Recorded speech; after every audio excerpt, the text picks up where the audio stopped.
ये है Motorola Edge 50 Neo। इसको मैं पिछले 20 दिनों से पर डे 6 से 7 घंटे यूज कर रहा हूँ। 23,000 के हिसाब से ये काफी फीचर रिच स्मार्टफोन है और सबसे इंटरेस्टिंग Motorola Edge 50 Fusion से ये सभी मामलों में बेटर है एंड Edge 50 के ऑलमोस्ट इक्वल और OS अपडेट पॉलिसी में सबसे बेटर। लेकिन पिछले 20 दिनों में मैंने इसमें कुछ सीरियस प्रॉब्लम्स फेस करी है जो अभी तक भी आपने ना सुनी होगी ना देखी होगी। और 3 महीने पहले मैंने Motorola Edge 50 Fusion का रिव्यू किया था, उसमें कुछ मेजर इश्यूज थे, वो इसमें भी है। तो बाय करने से पहले सारी सच्चाई सुनो। अनबॉक्सिंग से शुरू करते हैं। बॉक्स की हाइट फुल है, टॉप पर स्मार्टफोन का कलर मेंशन है और अच्छी बात प्लास्टिक फ्री पैकेजिंग है। इस छोटे बॉक्स में एक बैक कवर है, 2 मिनिमल पेपर डॉक्यूमेंट्स और एक सिम इंजेक्टर पिन।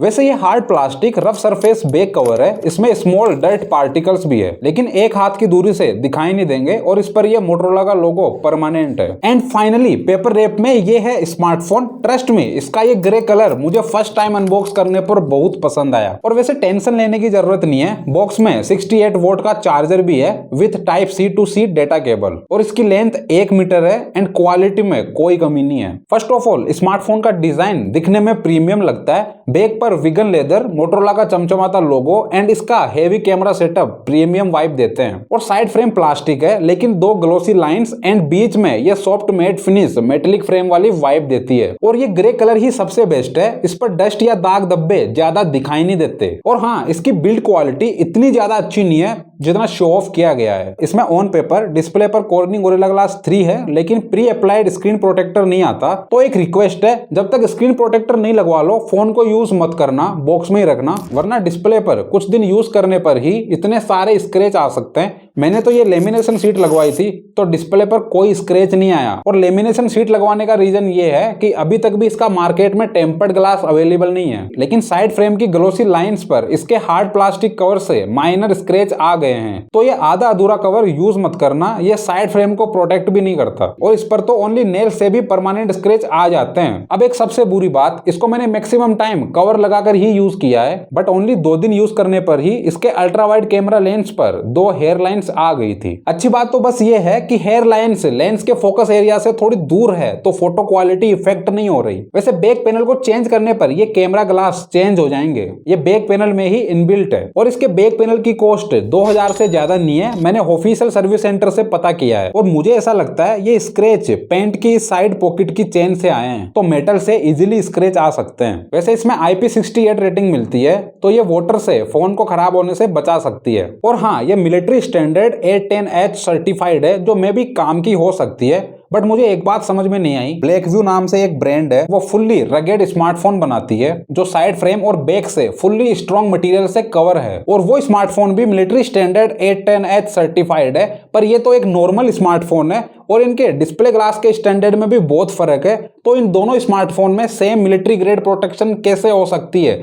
तो बस ये सब फेक मार्केटिंग है, आप अपने स्मार्टफोन को केयरफुली रखना। वैसे विदाउट कवर इसकी इन हैंड फील बहुत अच्छी है, vegan leather soft touch feel देता है और साइड फ्रेम की एज राउंडेड है, साथ ही बैक पैनल फ्रेम से थोड़ा ऊपर उठा हुआ है। और गौर करने वाली बात, फ्लैट डिस्प्ले भी फ्रेम से हल्की ऊपर उठी हुई है, साथ ही कॉर्नर से हल्की कर्व भी है, तो यूज करते टाइम फ्रेम की एज बिल्कुल फील नहीं होती। रिसेंटली मैंने BBD सेल में Galaxy S23 FE ऑर्डर किया था, उसकी इन एंड फील इतनी अच्छी नहीं है, साइड एज शार्प फील होती है बट ट्रस्ट मी ये आपको ऑलमोस्ट आईफोन वाली वाइब देगा। इसकी डिस्प्ले साइज 6.4 इंच है तो ये परफेक्ट साइज और हैंडी स्मार्टफोन है एंड लाइट वेट भी। इसका वेट ओनली 171 ग्राम है, आईफोन 16 से बस 1 ग्राम ज्यादा। बस कमी एक ही है, वॉल्यूम एंड पावर बटन बहुत पतले हैं तो प्रेस करने में कंफर्टेबल नहीं है। और फिंगरप्रिंट की पोजीशन वैसे तो नीचे ही है, बस डिस्प्ले साइज कॉम्पैक्ट होने की वजह से ज्यादा नीचे फील नहीं होती और फिंगरप्रिंट 10 में से 7 बार वर्क करता है। वैसे फिंगरप्रिंट के ये 3 एनिमेशन है जिसमें मुझे ओनली ये फर्स्ट वाला पसंद आया, सेकंड और ये थर्ड मुझे इतने अच्छे नहीं लगे। और ये POLED 120 Hz LTPO डिस्प्ले है जिसकी पीक ब्राइटनेस है 3000 निट्स। प्रैक्टिकली डिस्प्ले आउटडोर में इनफ ब्राइट है,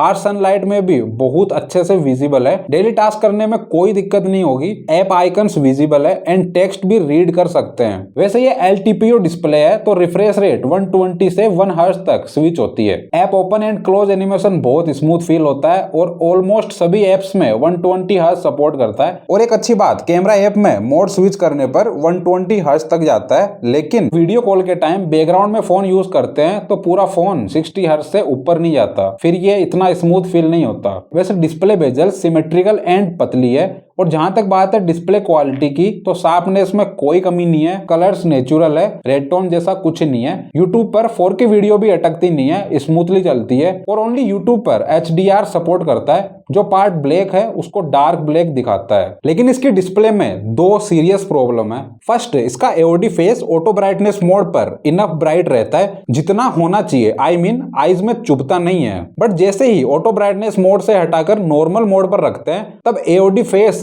हद से ज्यादा ब्राइट हो जाता है और सच बता रहा हूं नाइट में ये बहुत इरिटेटिंग लगता है। सेकंड प्रॉब्लम, इसके कैमरा ऐप से फोटो क्लिक करने के बाद जैसे ही आप फोटो देखने जाओगे और मान लो उस टाइम आपको ब्राइटनेस बढ़ाने की जरूरत हुई तो ब्राइटनेस इंक्रीज करने पर भी ब्राइटनेस उतनी ही रहेगी। फिर जब बैक करोगे तो एकदम से ब्राइटनेस इंक्रीज होगी जितने आपने बढ़ाई थी। और ये सेम प्रॉब्लम इनके 50 फ्यूजन में भी थी। उसको लॉन्च हुए 4 महीने हो चुके हैं, अभी तक भी ये प्रॉब्लम फिक्स नहीं हुई। और अब गौर करने वाली बात, हेलो UI का सॉफ्टवेयर एक्सपीरियंस पहले से बेहतर हुआ है और खराब भी, बताता हूं कैसे। तो जब से हेलो UI लॉन्च हुआ है इसके मॉडर्न कंट्रोल सेंटर में यहाँ एकदम शार्प कट था, तो शॉर्ट की आइकन्स कट जाते थे और ये दिखने में बहुत वियर्ड लगता था। बट इस बार शार्प एज पर ब्लर ऐड कर दिया है और अब ये दिखने में अच्छा लगता है। और मैंने H50 फ्यूजन के रिव्यू में इसके AI जनरेटर वॉलपेपर्स को भी क्रिटिसाइज किया था। उस टाइम ये यूजलेस और सेम तरह के वॉलपेपर जनरेट करता था, बट अब टेक्स्ट से वॉलपेपर जनरेट करने का ऑप्शन आ गया है। आपको बस यहाँ टेक्स्ट इनपुट देना है, फिर स्क्रीन साइज सेलेक्ट करनी है, फिर यहाँ से स्टाइल चूज करना है जो भी आपको पसंद है। यहाँ 10 ऑप्शन अवेलेबल है, बट मुझे विंटेज स्टाइल ज्यादा पसंद आई। इसमें ये रियलिस्टिक वॉलपेपर जनरेट करता है। वैसे अदर स्टाइल में भी इसके रिजल्ट आपको निराश नहीं करेंगे। और ये वॉलपेपर जनरेट करने में 7 से 8 सेकंड लेता है। इनको डायरेक्ट वॉलपेपर में भी यूज कर सकते हैं, बस यहाँ नीचे AI मार्क रहता है। नेक्स्ट न्यू फीचर, किसी भी ग्रुप ऐप आइकन को इनलार्ज कर सकते हैं और फिर यहीं से डायरेक्ट ऐप ओपन कर सकते हैं। और फुल एक्सेस के लिए यहाँ फोल्डर के नीचे राइट साइड बस एज पर टच करना है। और इसमें एक डाउनग्रेड अपग्रेड किया गया है। इस बार हेलो UI में बैटरी यूजेज का इंटरफेस पूरा चेंज कर दिया है। इसमें बस बैटरी कब चार्ज हुई है वो टाइम शो करता है। इसके अलावा ये बार ग्राफ कोई यूजफुल इंफॉर्मेशन नहीं देता। इसकी वजह से अब बैटरी बैकअप ट्रैक करना मुश्किल हो गया है। पहले यहाँ इस तरह से 100% बैटरी चार्ज करने के बाद कौन सा ऐप कितनी देर यूज किया और टोटल कितना स्क्रीन ऑन टाइम मिला वो डिटेल्स शो होती थी। और अब थोड़ा ज्यादा एक्टिव रहना, इसमें 2 सीरियस बग्स और बताता हूँ। इसके कंट्रोल सेंटर में जनरल वाइब्रेशन एंड म्यूट वाला आइकन गायब था। मैंने इसके एडिट वाले ऑप्शन में जाकर भी चेक किया, बट वहां भी नहीं है। और एक बात मैं पहले क्लियर कर देना चाहता हूँ, इसके कंट्रोल सेंटर में शॉर्ट कीज आइकन हम एडिट या ऐड नहीं कर सकते, तो मैंने इसकी सेटिंग्स में कुछ भी चेंजेस नहीं किए हैं। इसको ठीक करने के लिए मैंने सेटिंग्स को भी पूरा रीसेट किया, बट उससे भी कोई फर्क नहीं पड़ा। फिर फाइनली मैंने फैक्ट्री रीसेट किया, तब जाकर ये प्रॉब्लम फिक्स हुई। अब कंट्रोल सेंटर में जनरल वाइब्रेशन एंड म्यूट वाला आइकन आ चुका है। और सेकंड प्रॉब्लम, इसका डू नॉट डिस्टर्ब फीचर काम नहीं करता। जैसे मैंने अभी DND मोड एक्टिव कर दिया है, बट फिर भी कॉल आने पर फुल साउंड में रिंग आ रही है। और ये प्रॉब्लम तो फैक्ट्री रीसेट करने के बाद भी फिक्स नहीं हुई। और मोटोरोला के फोन में सबसे बड़ी दिक्कत, ये अपडेट के नाम पर ओनली सिक्योरिटी अपडेट देते हैं, कोई भी बग्स या फिर प्रॉब्लम फिक्स करने का कोई अपडेट नहीं मिलता। और अगर मिलता भी है तो बहुत लंबे टाइम इंतजार करने के बाद। और हकीकत भी देख लो, 2 अक्टूबर को पिछले सितंबर मंथ का सिक्योरिटी अपडेट आया था बस। इसके अलावा बग्स को फिक्स करने का इसमें अभी सिंगल अपडेट भी नहीं आया है। वैसे ये अभी एंड्रॉइड 14 पर रन कर रहा है और ये मोटोरोला का फर्स्ट स्मार्टफोन है जिसमें 5 साल तक के एंड्रॉइड अपडेट और सिक्योरिटी अपडेट मिलेंगे।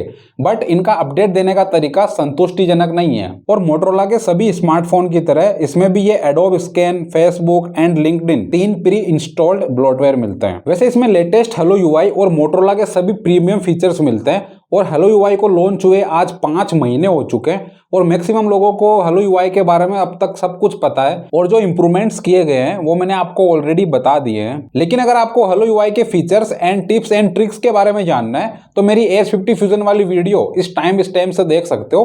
बट पहले इसकी पूरी सच्चाई सुनो, कैमरे की हकीकत बताता हूँ। तो ऑन पेपर इसमें 50 megapixel Sony LYT700C main sensor है with OIS, 10 megapixel 3x optical telephoto lens है। इसमें भी भी OIS है और 13 मेगापिक्सल का अल्ट्रा वाइड लेंस है। कैमरा ऐप में सभी यूजफुल फीचर्स अवेलेबल है like night vision, dual capture और हाई क्वालिटी फोटो के लिए 50 मेगापिक्सल का ऑप्शन भी है। लेकिन फोटो वाले सेक्शन में ये डिफॉल्ट कितने मेगापिक्सल पर फोटो लेता है वो कहीं भी मेंशन नहीं है। और इसमें macro 0.5x, 1x, 2x, 3x and up to 30x zoom तक ऑप्शन है, बट 30x जूम बिल्कुल भी यूजेबल नहीं है। और अब इसके 50 मेगापिक्सल एंड डिफॉल्ट मेगापिक्सल की फोटो क्वालिटी में डिफरेंस भी देख लो तो मुझे दोनों की क्वालिटी में कुछ खास डिफरेंस नहीं लगा। दोनों में ही स्काई में डिटेल्स अच्छी आई है और सनलाइट को भी ठीक से बैलेंस किया है। और वैसे मैंने सभी फोटोज डिफॉल्ट सेटिंग्स में ही ली है। इसमें कुछ ऐसी फोटोज है जो हार्श सनलाइट कंडीशन में ली गई है और कुछ क्लाउड वेदर में। तो इन फोटोज से आपको आइडिया लग रहा होगा इसका main camera lens colour almost natural ही कैप्चर करता है और काफी वाइड एरिया भी कवर करता है। और अब ये सनलाइट के अपोजिट डायरेक्शन में ली फोटो देखो, इसमें बहुत अच्छे से सनलाइट बैलेंस हुई है। और अब ये बाइक की फोटो देखो,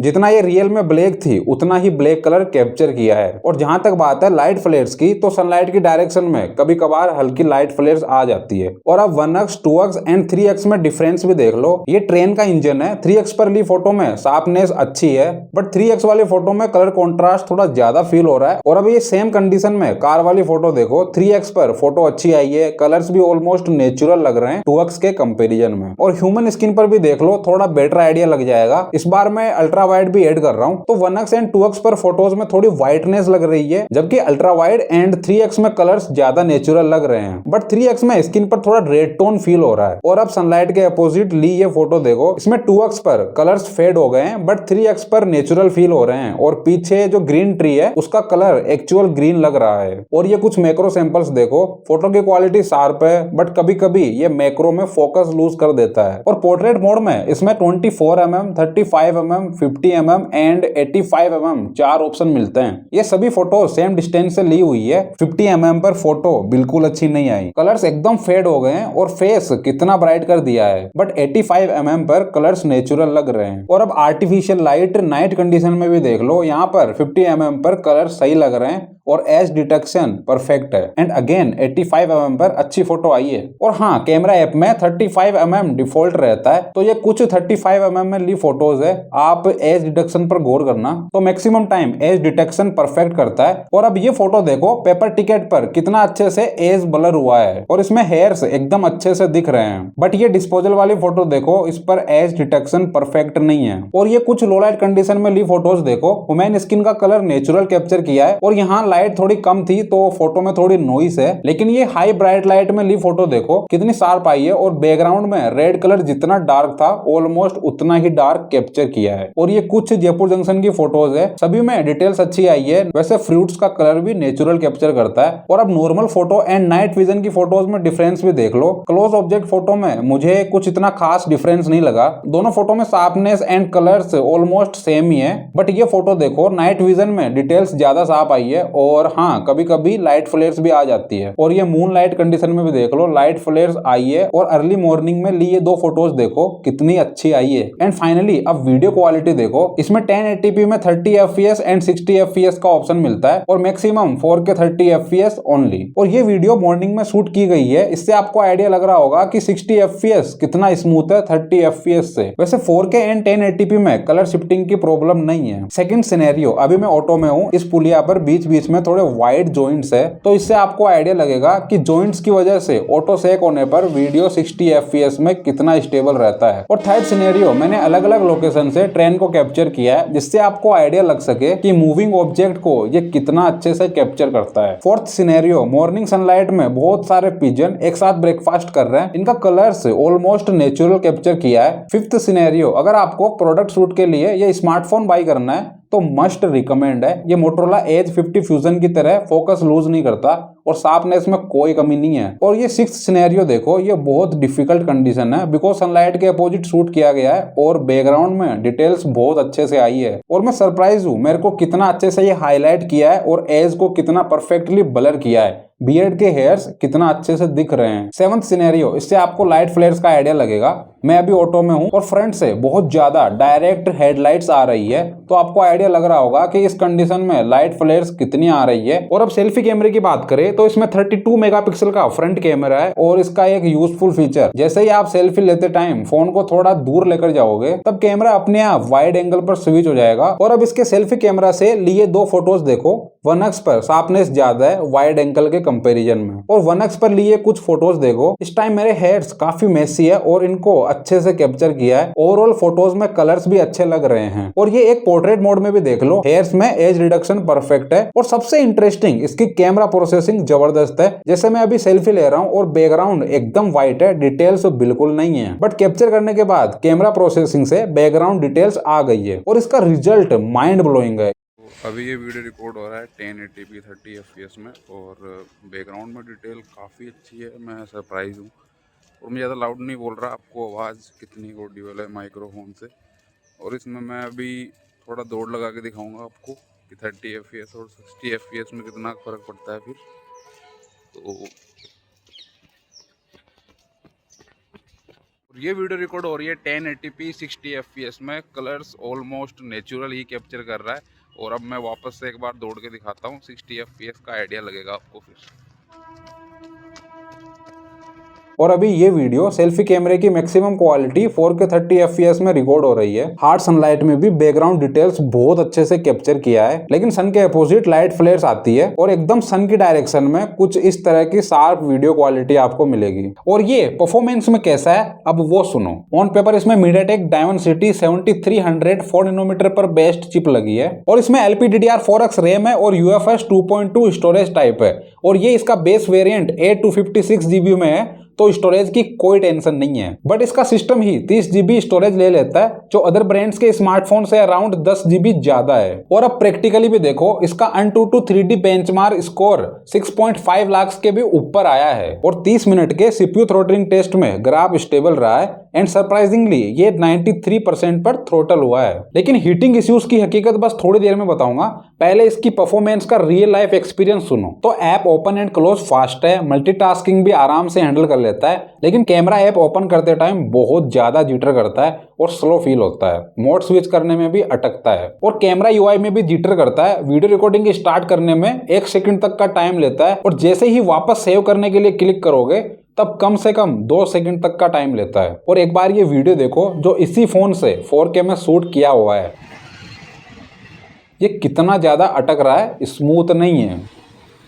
वैसे गेमिंग टेस्ट के लिए मैंने BGMI यूज किया है। इसमें स्मूथ पर एक्सट्रीम 60 fps की ग्राफिक सेटिंग्स मिलती है और मैक्सिमम HDR पर अल्ट्रा 40 fps तक ग्राफिक सेटिंग्स पर खेल सकते हैं। और अल्ट्रा HDR पर कलर्स अच्छे हैं, काफी हाई क्वालिटी ग्राफिक्स लगते हैं, लेकिन फ्रेम ड्रॉप होती है। 40 fps पर कॉन्स्टेंट नहीं रहता और वैसे 40 fps पर गेम प्ले ज्यादा स्मूथ फील नहीं होता, लेकिन मुझे स्मूथ एक्सट्रीम 60 fps पर ग्राफिक्स काफी अच्छे लगे। सबसे अच्छी बात फ्रेम ड्रॉप नहीं होती और ये ऑलमोस्ट टाइम 60 fps पर कांस्टेंट रहता है। वैसे ओवरऑल बताऊं तो गेमिंग एक्सपीरियंस अच्छा रहा। और जहां तक बात है हीटिंग इश्यूज की, तो ये नॉर्मल से थोड़ा ज्यादा वार्म फील होता है। अगर continue 30 minute without gaming normally apps में भी यूज करते हैं, तब ये बैक साइड से मोटरोला के लोगों के ऊपर वाला पार्ट और डिस्प्ले पर ऊपर की तरफ से वार्म फील होता है। लेकिन ये कूल भी बहुत जल्दी होता है। 2 से 3 मिनट अगर आप यूज नहीं करोगे तो ये एकदम नॉर्मल टेम्परेचर पर आ जाएगा। वैसे इसमें बैटरी 4310 mAh ही है और ये कोई बुरी बात नहीं है। कॉम्पैक्ट फोन में बड़ी बैटरी इंस्टॉल करना बहुत चैलेंजिंग होता है और ये भी सच है इसका बैटरी बैकअप बहुत ज्यादा नहीं है। तो मैंने बैटरी बैकअप टेस्ट थोड़ा अलग स्टाइल में किया है और इसका रीजन मैं आपको ऑलरेडी पहले बता चुका हूँ। तो जैसे अभी रात के 1 बज रहे हैं, बैटरी 100% पर है और लगभग 20 घंटे बाद बैटरी 2% पर आ चुकी है। और मैंने इसको without gaming normal daily task के हिसाब से ही यूज किया है, तो मुझे टोटल 6 आवर 19 मिनट्स का SOT मिला है। और हैवी गेमिंग में भी देख लो, मैंने 3 आवर्स 30 मिनट्स के अराउंड गेमिंग करी है और नॉर्मल डेली टास्क किए हैं, तब मुझे ओनली 4 आवर्स 54 मिनट्स का SOT मिला है। लेकिन मैं गेमिंग नहीं करता तो इसका बैटरी बैकअप मुझे ठीक ठाक लगा, एक दिन आराम से चल जाता है। और सबसे अच्छी बात, ओवर द नाइट बैटरी मुश्किल से मुश्किल 1% ड्रेन होती है। और अगर आपको इसका बैटरी बैकअप कम लग रहा है तो टेंशन लेने की जरूरत नहीं है। इसके 68 वॉट चार्जर से ये बहुत फास्ट चार्ज होता है। बस आप सेटिंग्स में जाकर चार्जर बूस्ट वाले ऑप्शन को इनेबल कर देना। ये सेटिंग्स करने के बाद ये एक्चुअल में फोन की बैटरी को फुल चार्ज करने में कितना टाइम लेगा अब वो देखो। तो अभी टाइम हो रहा है 10 AM, अभी फोन की बैटरी 1% पर है।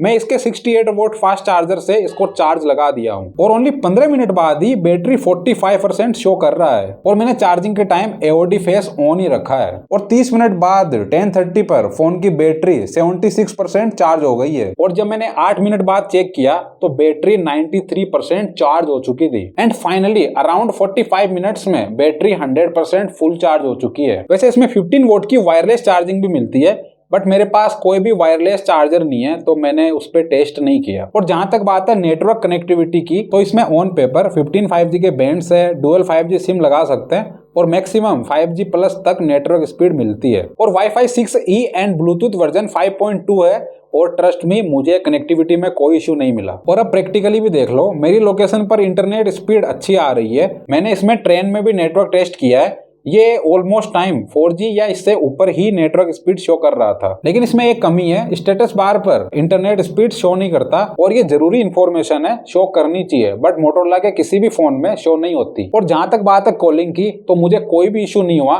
कॉल ड्रॉप नहीं होती। और हाँ, इसके ईयर स्पीकर की क्वालिटी अच्छी है एंड इसमें डुअल स्टीरियो स्पीकर्स मिलते हैं विद डोल्बी एटमॉस और speaker clear and enough loud है। और जहां तक बात है हैप्टिक्स की तो इसमें प्राइस के अकॉर्डिंग हैप्टिक्स की क्वालिटी अच्छी है, स्प्रिंग हैप्टिक्स दिए गए हैं, नॉर्मल वाइब्रेशन वाले नहीं है। और अगर आप NFC यूज करते हो तो इसमें वो भी अवेलेबल है। एंड अब फाइनली कंक्लूजन, 23,000 में ये एक कंप्लीट पैकेज स्मार्टफोन है, कॉम्पैक्ट है, इन हैंड फील अच्छी है, डिस्प्ले ब्राइट और शार्प है, कैमरा क्वालिटी भी अच्छी है, 5 इयर्स तक के एंड्रॉइड एंड सिक्योरिटी अपडेट मिलेंगे, तो सब कुछ मिल रहा है जो जरूरी होता है। बस एक बात याद रखना, 50 फ्यूजन एंड एज 50 की जगह ये बाई करो, ये बेस्ट रहेगा। और अगर आपको ये स्मार्टफोन सस्ते में चाहिए तो कमेंट बॉक्स में मिलो।